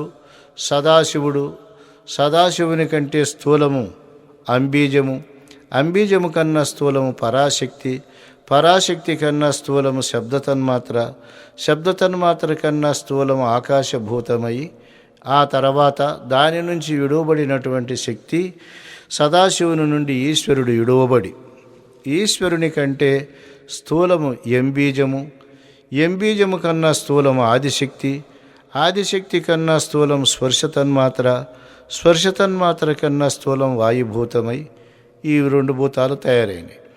తర్వాత ఈశ్వరుని నుండి రుద్రుడు ఏర్పడ్డాడు. రుద్రుని కన్నా స్థూలము రంబీజము కన్నా స్థూలము జ్ఞానశక్తి కన్నా స్థూలము రూపతన్మాత్ర కన్నా స్థూలము అగ్నిభూతం. అట్లనే రుద్రుని నుండి విడువబడినటువంటి దేవుడు విష్ణువు. ఈ విష్ణువు కన్నా స్థూలము ఓంబీజము కన్నా స్థూలము ఇచ్ఛాశక్తి కన్నా స్థూలము రసతన్మాత్ర కన్నా స్థూలము జలభూతము. ఆ రకంగానే విష్ణువు నుంచి విడువబడినటువంటి వాడు బ్రహ్మ. ఈ బ్రహ్మ నిజముగా విచారించి చూస్తే బ్రహ్మ కంటే స్థూలము లంబీజము కన్నా స్థూలము క్రియాశక్తి కన్నా స్థూలము గంధతన్మాత్ర కన్నా స్థూలము పృథ్వీతత్వం. ఇట్లా ఉండి ఈ స్వయం ప్రకాశ బ్రహ్మమైన ఈ అఖండ ఎరుకే పృథ్వీ అధిష్టాన దేవత యొక్క బ్రహ్మస్వరూపమై లంబీజ ప్రేరకత్వం చేత క్రియాశక్తి స్వరూపుడయి తర్వాత గంధతన్మాత్ర ద్వారా పృథ్వీభూతమై 84 లక్షల జీవరాశులను సృష్టించి ధరించి భరించుచున్నది. ఇది బ్రహ్మదేవుడు సృష్టి ఎట్లా చేస్తాడనే దానికి పెద్దలు ప్రమాణం చెప్పింది. అట్లనే ఈ స్వయం ప్రకాశ అఖండ చేతన బ్రహ్మమే జలాధిష్టాన దేవత విష్ణు స్వరూపమయ్యి ఓంబీజ ప్రేరకత్వము చే ఇచ్ఛాశక్తి స్వరూపుడయి రసతన్మాత్ర ద్వారా జలభూతమై నీరే ప్రాణాధారముగా 84 లక్షల జీవరాశులను పోషిస్తూ ఉన్నాడు. కాబట్టి విష్ణువు పోషణకర్తని నిర్ణయించినారు పెద్దలు. అట్లనే ఈ స్వయం ప్రకాశ బ్రహ్మమైన ఈ అఖండ ఎరుకే ఆ చైతన్యమే అగ్ని అధిష్టాన దేవత యొక్క రుద్రస్వరూపమై రంబీజ ప్రేరకత్వము చే జ్ఞానశక్తి స్వరూపుడై రూపతన్మాత్ర ద్వారా అగ్నిభూతమై సర్వమును ప్రకాశింపజేసి వెలిగించి మార్పు చేసి దహించి లయము చేస్తాన్నాడు. కాబట్టి రుద్రుడు లయకారకుడని నిర్ణయం చేశారు. ఆ రకంగానే స్వయం ప్రకాశ బ్రహ్మమే వాయువు అధిష్టాన దేవత యొక్క ఈశ్వర స్వరూపమై ఎంబీజ ప్రేరకత్వము చే ఆదిశక్తి స్వరూపుడయి స్పర్శ తన్మాత్ర ద్వారా వాయుభూతమై సృష్టి అంతము కాకుండా త్వగేంద్రియము చేత సృష్టిని విస్తీర్ణము చేయుచున్నాడు. కాబట్టి ఈశ్వరుడు విస్తీర్ణకర్త అని నిర్ణయమైంది. అట్లనే ఆకాశ అధిష్టాన దేవత అగు సదాశివ స్వరూపమై ఈ స్వయం ప్రకాశ బ్రహ్మమే మరి అంబీజ ప్రేరకత్వము చేత పరాశక్తి స్వరూపుడై శబ్ద తన్మాత్ర ద్వారా ఆకాశభూతమై సర్వమును తన వంకకు ఆకర్షిస్తూ ఇట్లా సృష్టి స్థితి లయ విస్తీర్ణ ఆకర్షణములనేటువంటి పంచకృత్యములు చేస్తూ మాయను స్వాధీనము చేసుకొని తాను స్వయం ప్రకాశ స్వరూపంగా ఉండేటువంటి ఈశ్వరుడయి బ్రహ్మాండాన్ని పోషిస్తున్నాడు. అట్లనే పిండాండములో జీవుడయ్యి అవిద్యలో ప్రతిఫలించి ఈ పంచభూతాలను పంచీకరణ చేసి 25 ఇంద్రియముల లోపల ఉండి ఈయన పిండాండకర్తగా ఉన్నాడు. ఇట్లా పిండాండములు ఆకాశ పంచకం అంతరేంద్రియములు, ప్రాణాదులను వాయు పంచకంబు, జ్ఞానేంద్రియములైదు వైశ్వానర పంచకం, అప్పు పంచకంబు శబ్దాదులైదు, కర్మేంద్రియములైదు కడుభూమి పంచకములు, ఇట్లు 25 ఇంద్రియములు ఇవి ఆత్మగాదని ఇన్నిటిని ఎరిగడి ఎరుకయే పరమాత్మ అని ఎరింగి సాంఖ్యయోగంబు సాధించి సజ్జనుండు ముక్తి జందును మీ పాద భక్తితోను. ఇది పిండాండం. ఇక్కడ ఈయన అనేక రకాలైనటువంటి కర్తృత్వాలు వహించి సుఖదుఖాలు అనుభవించే లక్షణము దీనికి ఉంది. అందువలన పిండ బ్రహ్మాండములు రెండు, ఈ రెంటి లోపల అహం పదార్థాన్ని అర్థం చేసుకొని బ్రహ్మాండములో ఈశ్వరుడు అహంగాను, పిండాండములో జీవుడు అహముగాను, ఈ 2 స్థానములలో నేనే అహంగా ఉన్నాను. కాబట్టి ఈ 4 ఖండములు అఖండమైన నా స్వరూపమే గాని వేరు కాదని ఎప్పుడైతే అఖండాభావం వస్తుందో భిన్నత్వం తొలగిపోయి ఏకత్వం వస్తుంది. ఇది తెలిపిన ఘనుడే తల్లిదండ్రి. కానీ ఇట్లా ఖండాఖండములుగా కనిపించు ఎరుకనే దండిదనేటి ఇదే గొప్పదనేటి వాళ్ళు యుద్ధండులు.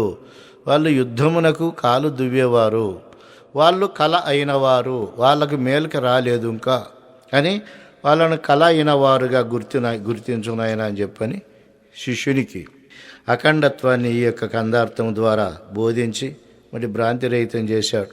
ఇంకా ఒక్క మాట చెప్తున్నాడు నిష్కర్షగా, పరిపూర్ణమొకటి దక్క నితరమైన ప్రపంచమెల్లా తగదెలియము నీ వెరుకేనని. ఇంక ఈ మాటకి ఇంక ఎదురు ఉండదు. ఇదే చిట్ట చివరి ఏకత్వమైనటువంటి మాట. పరిపూర్ణమొకటి దక్క నితరమైన ప్రపంచమెల్లా తగదెలియము నీ వెరుకేనని మది లోపల. ఎరుకే పరిపూర్ణమెరిగేది ఎరుకనెరిగేది, ఇంకొకటి లేదు ఈ రెంటిని ఎరిగేది. ఎరుక పుట్టువు మూలం ఎరుగనిది ఎరుకే, ఎరుక తాబుట్టినది ఎరుగబోయితే లేనంచు ఎరుకనెరిగేది. ఇక ఇది 30 సంవత్సరాల కింద నందికొట్కులో ఒకసారి చర్చకు వచ్చింది. ఆనాడు గుండా ఈశ్వరయ్య గారు ఉండారు. ఈ ఎరుక లక్షణాన్ని అంతా చెప్పిన తర్వాత ఈ కందార్థం చెప్తే అందరికీ అంత ఆనందం అయిపోయింది. ఒరే ఇంకా మనం ఎందుకు భ్రమలు పెడుతున్నాం? పెద్దలు ఇంత చక్కగా పెసరగాయ ఒలిసి చేతులు పెట్టని చెప్పారు కదా. పరిపూర్ణమొక్కటి తప్ప ఇంకా ఇతరమైన ప్రపంచం ఎలా తగదెలియము నీ వెరుకేనని అంటే ఇదంతా నువ్వేనని తెలుసుకోరా. ఇంకొకటి లేదు నిజముగా విచారిస్తే. మది లోపల ఎరుకే పరిపూర్ణము నెరిగేది ఎరుకనెరిగేది. ఇంకొకటి ఏమన్నా ఉందా? పరిపూర్ణానికి ఎరుకనెరిగే అవసరం లేదు.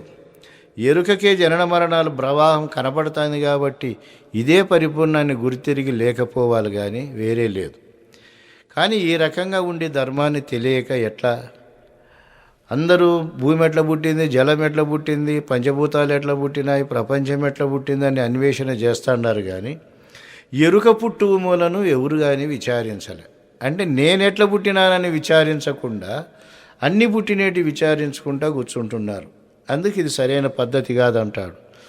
ఇక ఇక్కడికి వస్తే ఎరుక పుట్టువు మూలం ఎరుగనిది ఎరుకే. నేను ఫలాని దానికి పుట్టినానని దాని మూలము దానికి తెలియదు. ఎరుక తా పుట్టినేది అన్వేషణ చేస్తా పోయింది నేను ఎవరికి పుట్టినాను అని. పోతా ఉంటే దీనికి ఏమైంది? నేను అసలు పుట్టనే లేదు అనేది అర్థమైంది.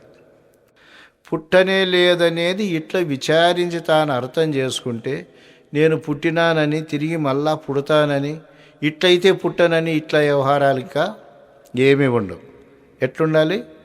ఎరుక పుట్టువు మూలం విచారణ అన్వేషణ జరిగితే నేను పుట్టలేదనేది తెలుస్తుంది. అప్పుడు ఎరుకకు అది నిజమైనటువంటి పరిసమాప్తి పద్ధతి. ఎరుక తాబుట్టినది ఎరుగబోయితే లేను పుట్టలేదు అని ఎరుకని ఎరిగేది. ఇంకొకటి లేదునైనా ఈ రెంటిని ఎరిగేది. చూడండి, ఇది చక్కనైనటువంటి ఇది. ఇందులో మతాలు కానీ ఎవరి ప్రమేయం లేదు. ఒకరి దూషణ కానీ దుభూషణ కానీ తిరస్కారం కానీ ఏమీ ఉండదు. ఉన్నది ఉన్నట్లు విచారించే ధర్మం అంటే ఇదే. కాబట్టి ఈ రకంగా ఎరుక పుట్టును విచారించాలి. అట్లా పుడితే తాను పుట్టలేని సంగతి దానికే తెలుస్తుంది. అప్పుడు ఈ వేదాలు పురాణాలు మరి ఇన్నాళ్ళు చేసిన కష్టమంతా ఏమాయ, ఇన్నాళ్ళు చేసిన యోగాలు తపస్సులన్నీ ఏమాయ, అన్నీ అడవికి పోసిన కట్టెలాకట్లు అయిపోయాయి కదా, చేసిన భక్తికి సార్థకం లేకపాయా అని అప్పుడు చింతించి ఉన్నటువంటి విషయం ఇట్లా ఉంటే ఎందుకురా ఇంత తిక్కబట్టి తిరుగుతున్నారు జనాలు అని చెప్పి చింత కలుగుతుంది. అందువలన ఈ రకంగా ఎరుక పుట్టు మూలము ఎరిగేదానికి పోవాలి. తనకు తాను బాగా గురువు దగ్గర విచారించి నేను పుట్టలేదని నిర్ణయం చేయాలి. అప్పుడు జన్మరహిత అయిపోతాడు. ఇక ఈ ఎరుకను అభిమానించిన వానికి ఏమొస్తుంది? ఇది పుట్టలేదని తెలుసుకున్నవాడు ఇంకా పుట్టదని తెలుసుకున్నాడు. మరి ఎరుకే నేను సత్యము, ఎరుకే బ్రహ్మము, ఆ బ్రహ్మము నేనేనని అనేవానికి ఏమొస్తుందో ఈ కందార్థంలో చెప్తాడు ఈయన. పాపములు పుణ్యములు భువి ప్రాపించును ఎరుక చేత భ్రమసిన వారిన్. పాపపుణ్యాలు ఎవరినంట పడతాయి, ఎవరికి తగులుకుంటాయంటే చెప్తున్నాడు. ఎవరు ఎరుక చేత భ్రమిసి ఉండారో, నేను సర్వసాక్షిని, నేను ఎరుకను, నేను బ్రహ్మనని ఎవడున్నాడో వానికి పుట్టుకుంటాయి. భూమి ప్రాపించును ఎరుక చేత భ్రమసిన వారిని ప్రాపింప వెరుక నిడసిన తాపసులను చిత్తమందు తగదెలుసుకొనిమి ఆగామి బోధను లెస్స వినుమి పాపాలలో శుద్ధ స్ఫటిక సన్నిభమైన ఆపోజ్యోతిని ప్రత్యేక ఆత్మాని మదిలోన తగదెలుసుకొనిమి అని చెప్పి, పాపపుణ్యములే సృష్టి. ఇప్పుడు ఎవరైనా కానీ పాపాలకు భయపడతారు. నీ పాపాలు పోతాయంటే అంతైనా ఖర్చు పెడతారు. నీ పాపాలు పోతాయంటే ఉండిలో ధనం వేస్తారు. ఏం కావాలని నచ్చేస్తారు. అరే పాపము ఎట్లా వచ్చింది? పాపం అంటే ఏమీ తెలియదు. పాపం అంటే దుఃఖము కలిగించే విషయం, పుణ్యం అంటే ఆనందాన్ని కలిగించే విషయం.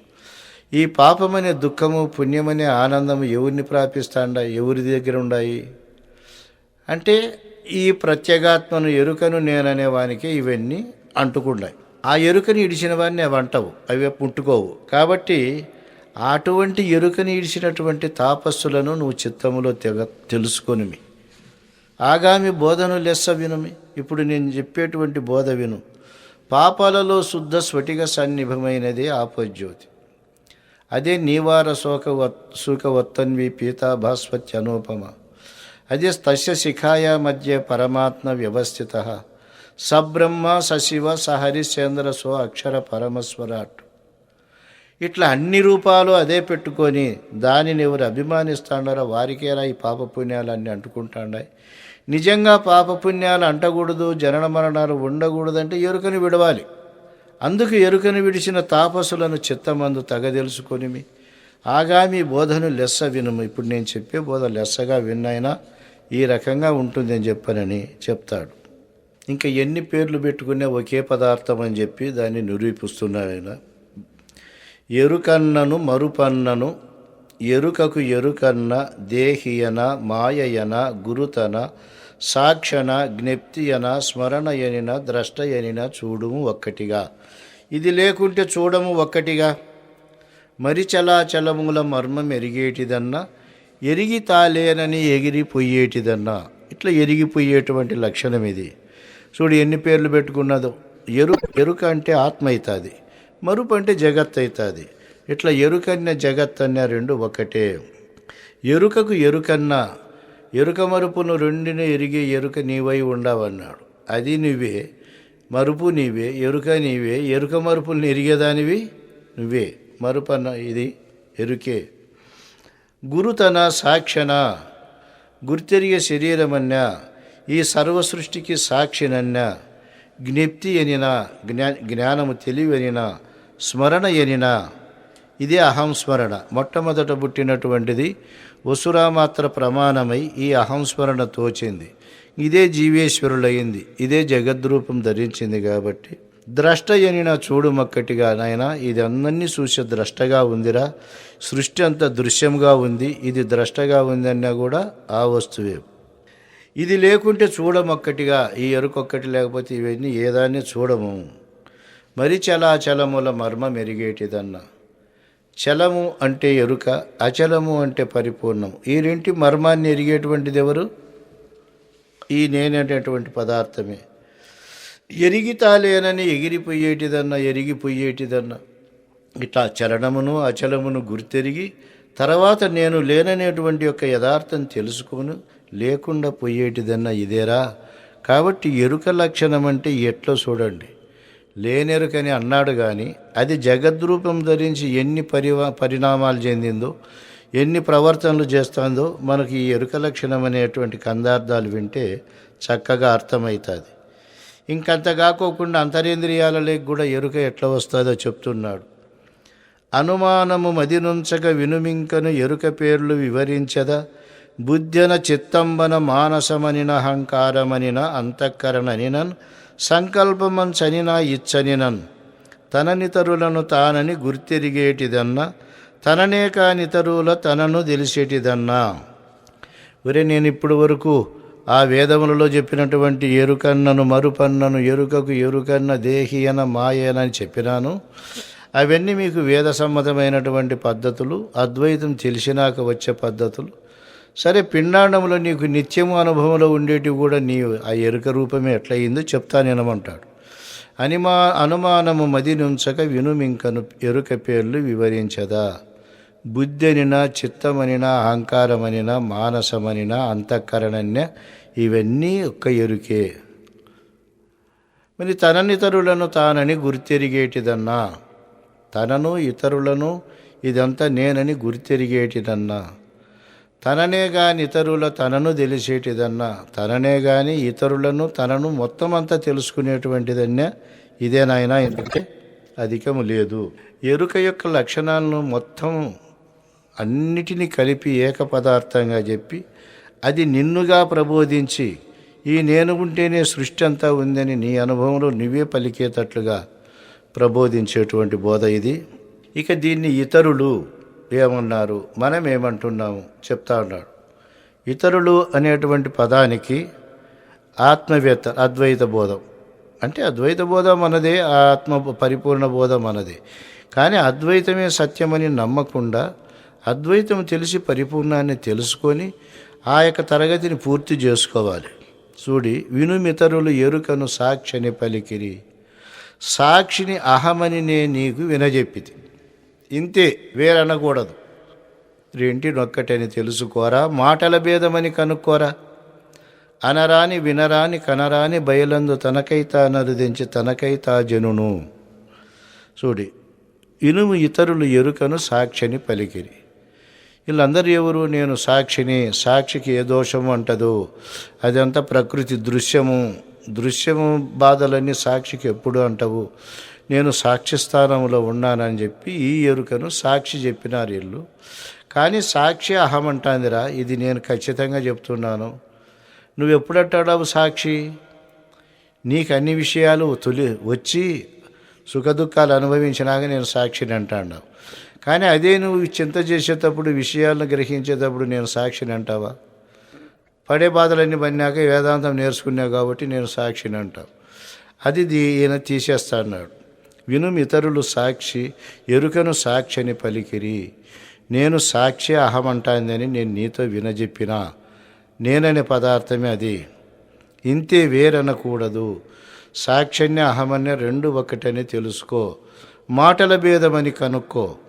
అనరాని వినరాని కనరాని బయలందు తనకై తాను అరుదించి తనకై తా జనుని సాక్షిని తెలుసుకో అని చెప్పి, మరి ఎరుక యొక్క ఏకత్వ ప్రతిపాదన ఇంత చక్కగా ఉపమానాల చేత ఎటువంటి అద్వైతైనా కానీ ఎటువంటి భ్రాంతికుడైనా కానీ ఇది ఇంటే ఖచ్చితంగా వస్తుంది. ఎరుక భ్రమగలుగు శిష్యుని పరితాపము మాన్పునట్టి పండితుడెతడు. కానీ దీంట్లో ఒక విషయం ఉంది. మనసిచ్చి వినాలి, శ్రద్ధగా వినాలి, కావాలని వినాలి. అట్లా వానికి ఇది తప్పకుండా వస్తుంది. కాబట్టి ఈ రకంగా చెప్తూ, వన్నియలైదొక చోటను పన్నుగా గలసినది హృదయ పద్మంబనుచును ఎన్నుదురు జనులు ఎరుకందున్నాదని శృతులు బలుకుచున్నావి సుమ్మి, తెలుసుటే మోక్షమన్నావి సుమ్మి. వన్నెలన్నీ మీరి ఉన్న వస్తువు జాడ ఎన్నడెరుంగాక ఎన్నో రీతుల పలుకుచున్నావి సుమ్మి. ఇక్కడ అంటున్నాడు, వన్యలైదొక చోటను పన్నుగా గలసినది హృదయ పద్మము. ఇప్పుడు మనకు నేత్రములో చూస్తే ఎరుపు, తెలుపు, ధూమ్రము, సునీలం అనేటువంటి రంగులన్నీ కనపడతాయి. దీని అన్నిటి లోపల సుషుమ్నా నాడి అనేటువంటి చిన్న రంధ్రం ఉంది. అక్కడ ఉండి ఎరుక సమస్త నాటకాలు ఆడుతుంది. సృష్టి అంతా అక్కడే చేస్తుంది. అందుకే ఉత్తర గీతలో చెప్పిన ధర్మాన్ని భద్రాద్రి రామ శతకంలో సుషుమ్నా నాడి పద్ధతిలో చెప్పాడు. ఈయన ఇడయు పింగళయును కుడియడమల నుండు నడుమ సూక్ష్మ సుషుమ్న నాడియుండు ఆనాడి రంధ్ర మధ్యమునందు సూర్య సోమ అగ్ని విద్య అక్షర మాయ ఆత్మ సప్త సముద్రములు సప్త పర్వతములు చతురాగమములు శాస్త్రములు పంచభూతములు సప్త ద్వీపములు మంత్రములు గుణములు కలలు బిందునాదము దిగ్వాయు బీజమాది సకల దృశ్య పదార్థము సమతనుండు. ఇప్పుడు సృష్టి అంతా ఎక్కడుంది చెప్పండి? అంతా కూడా సుషుమ్న నాడిలో ఉంది. ఇట్లా వన్నియల ఇదొక చోటను పన్నుగా గలసినదే హృదయ పద్మమని హృదయ కమలమని జనులు ఎన్నుతా ఉండారు. అక్కడ ఎరుక ఉన్నదని చెప్పి శృతులు పలుకుతూ ఉన్నాయి, అన్నీ ఆడే చెప్తున్నాయి. ఈ జనులు కానీ ఈ శృతులు కానీ వన్నెలు లేని వస్తువు జాడ ఎరుగక పలుకుతాండారు. అంటే వన్నెలన్నీ మీరి ఉన్న వస్తువు జాడ ఎన్నడూ ఎరుంగక ఎన్నో రీతుల బలుకుచున్నావి సుమ్మి తెలుసుటే మోక్షం అన్నావి సుమ్మి. ఈయన ప్రతిపాదించిన పరిపూర్ణ బోధకు ఈ ఎరుకయందు వీళ్ళు నమ్ముకున్నటువంటి స్థానానికి చక్కనైనటువంటి భావాల చేత కృష్ణప్రభువుల వారు దీన్ని చక్కగా తెలియజేశారు. మరి ఈ రకమైనటువంటి యొక్క బోధను చక్కగా ఆలకించి అర్థం చేసుకున్నటువంటి వానికి ఈ స్థితి కుదురుతుంది. ఇక ఎన్నో యుక్తులు ఉన్నాయి, చులకని యుక్తిగా చెప్తానంటాడు. చులకన యుక్తి అంటే అందరికీ అర్థమవుతుంది, కఠినమైన యుక్తులు అంటే కష్టము. అందుకు చులకని యుక్తిగా నొక్కటి తెలిపెద విను సంధియంబు దీరును దీనం పలుకున గలిగిన అర్థము పలుకును విడనాడి నిల్వబడు చోటింకేది రెండుగా ఒక్క పలుకే అయినాది తెలివి మీలాగున తెలివి దేహములయ్య తెలివే తనువును బాసి తెలివి స్థిరముగా నిలువబడు చోటింకేది. అయినా ఒక చులకని యుక్తిగా చెప్తా వినండి. తెలిపేద సంధియము దీర్తా దినం పలుకును గలిగిన అర్థము పలుకును విడనాడి నిలువబడు చోటేది. మనం ఏ పలుకు పలికినా ఆ అర్థం ఆ పలుకులు ఇమిడే ఉంటుంది, కానీ పలుకు నిడిచి అర్థం పక్కకు పోదు. ఇది వాస్తవమే కదా. ఏ పలుకన్నా పలుకు ఆ అర్థం ఆ పలుకులోనే ఉంటుంది. అట్లనే తెలివి మీలాగున తెలివి దేహములయ్యే పలుకును విడిచి అర్థము నిడిచి పలుకు ఎట్ల లేదో అట్లా దేహము నిడిచి ఎరుక కానీ ఎరుకను నిడిచి దేహము కానీ ఉండదు. కాబట్టి తెలివి మీలాగున తెలివి దేహములయ్యే తెలివి తనువును బాసి తెలివి స్థిరముగా నిలువబడు చోటింకేది రెండుగా ఒక్క పలుకే అయినది. కాబట్టి ఈ రకంగా తెలివి దేహములు రెండు ఒకటి. కానీ పరిపూర్ణ బోధ దేహం మీద రాకూడదు. దేహము వేరు నేను వేరు అనేటువంటి పద్ధతి ఆత్మబోధలో వచ్చింది కాబట్టి దాన్ని ఖండించేకి చెప్పాల్సిందే. కానీ దీక్షితుల వారు అన్నట్లుగా గుర్తెరిగే శరీరం మీదనే మాట్లాడాలి. గుర్తెరిగే శరీరమే జన్మహేతువు, గుర్తెరిగే శరీరమే సృష్టికర్త.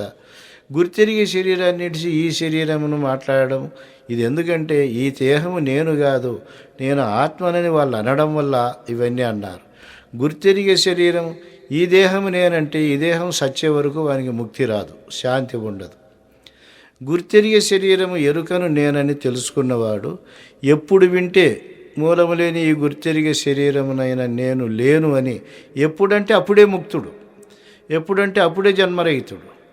అట్లా సద్యోముక్తి నీకు దగ్గర పెట్టుకొని తెలివి దేహములు ఒకటేనని చెప్పి ఇంకా చచ్చిపోయినాడు తెలివి పోతుంది దేహం పోతుంది అని చెప్పుకుంటే వాడికి ఆ సావు వచ్చే వరకు ఈయనకి శాంతి ఉండదు, ముక్తి ఉండదు. కాబట్టి నిజముగా విచారించి చూస్తే ఎరుక యందున తోచే జగత్తు ఎరుక రహితమంది రహితమవుతుంది. కాబట్టి ఎరుక లేదని ఎప్పుడు తెలుసుకుంటే అప్పుడే జన్మరహితుడు, కానీ ఎప్పుడో సత్యనాగ జన్మరహితుడు అంటే అది పరిపూర్ణ బోధ కాదు. ఎరుక నీకు సర్వకారణం అయినప్పుడు సర్వకారణమైన ఎరుకను వదిలే విధానము గురువులు చెప్పినప్పుడు అప్పుడే సద్యోముక్తి పొందాలి, కానీ అప్పుడే లేదనే నిర్ణయానికి రావాలి, కానీ ఎప్పుడో వస్తుంది అనేది చెప్పకూడదు అని ఈ రకంగా చెప్తూ, అందుకు తెలివి మీలాగున తెలివి దేహములయ్యే తెలివి తనువును బాసి తెలివి స్థిరముగా నిలువబడు చోటింకేది రెండుగా ఒక్క తెలివి అయినాదన్న. ఇక అధ్యాయాన్ని ఉపసంహరిస్తూ ఇప్పుడు వాస్తవికంగా కంటికి కనపడేటువంటి ప్రపంచ రూపమైన ఎరుకను చెప్తున్నాడు ఆయన. ఎరుకైన భూతములని వెరుగుము ఆకాశము గాడ్పు ఇంగలమును నీళ్లు 200 నేలయని నేనెరిగిన పద్ధతిని నీకు ఎరిగించినాను ముజ్జగములయ్యను విట్లతోను. పరిపూర్ణమందు కన్పడుచు తమకు తామే మరి కానరా విట్టి మార్గము గల వీటి నెరిగించినాను ముజ్జగములయ్యను వీట్లతోను. నాయన ఎరుకైన భూతముల నీ వెరుగుము. ఎరుక పంచభూతాలుగా ఎట్లా పరిణమించిందో నేను చెప్తా విను. ఆకాశము, గాలి, అగ్ని, నీళ్లు, నేల అని ఈ యొక్క 5 భూతాలుగా పరిణమించింది. ఈ పంచభూతాలతో కలిసినటువంటి ఎరుక అంటే నేను పరిపూర్ణమందు 2 కలిసి అంటే పంచభూతాలు నేను కలిసి పరిపూర్ణమందు కనపడుతూ మరి కానరావు ఇట్లా కనపడి తోచి లేకుండా పోయేటువంటివి. ఇదిగో ఇది ఎరుక యొక్క లక్షణము.